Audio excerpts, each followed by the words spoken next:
Bonjour, dans mes deux prochaines vidéos, je vais parler des moteurs et des hélices. Les hélices aussi on appelle ça des props, c'est pour propeller en anglais. Le choix de ces composantes-là, c'est très difficile. Il faut prendre en considération un paquet de données afin de choisir le bon moteur et les bonnes hélices. La première donnée à prendre en considération quand on fait notre choix de moteur et d'hélice, c'est le type de frame qu'on va utiliser. Il y en a une diversité énorme de sortes de frames, de toutes les grosseurs. C'est ce qui va déterminer la grosseur de l'hélice, surtout qui va sur le frame. Les frames sont identifiés par la grosseur de l'hélice qui va dessus. Alors, il y a des frames, mettons pour la course, on parle de 5 pouces. Ça varie là, de 40 mm, 2,5 pouces, 3, 4, 5, 6, 7, 10, 15 pouces. Il y en a toutes les grosseurs. Il y a aussi l'usage qu'on va faire de notre drone. Est-ce que c'est pour faire de la photo et puis voler le plus longtemps possible? Est-ce que c'est pour faire de la course? Est-ce que c'est pour faire du freestyle? Tout ça va déterminer notre choix de composantes. Les moteurs et les props interagissent entre eux. C'est un choix qui se fait en même temps. Par contre, les props se remplacent très facilement, contrairement aux moteurs.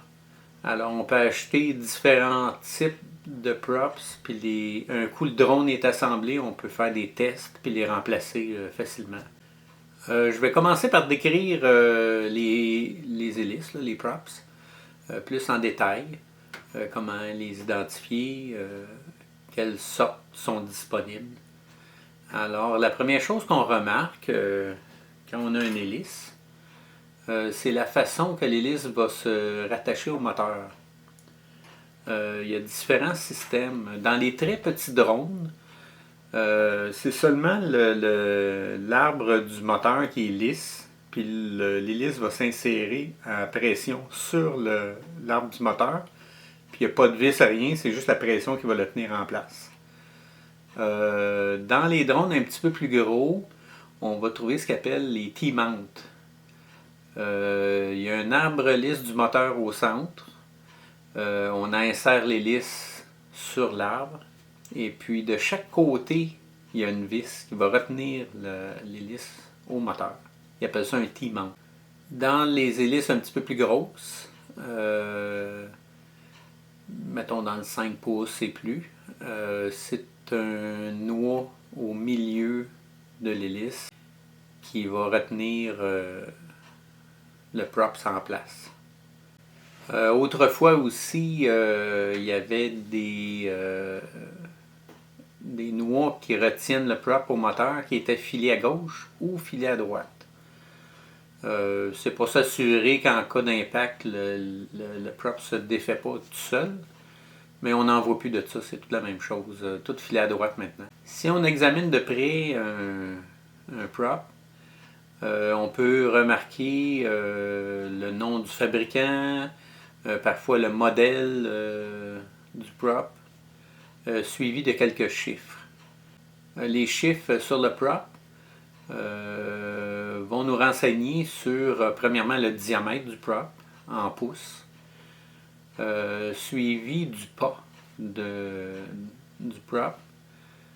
Le pas de l'hélice est calculé théoriquement par le déplacement de l'aéronef à chaque tour de l'hélice dans l'air.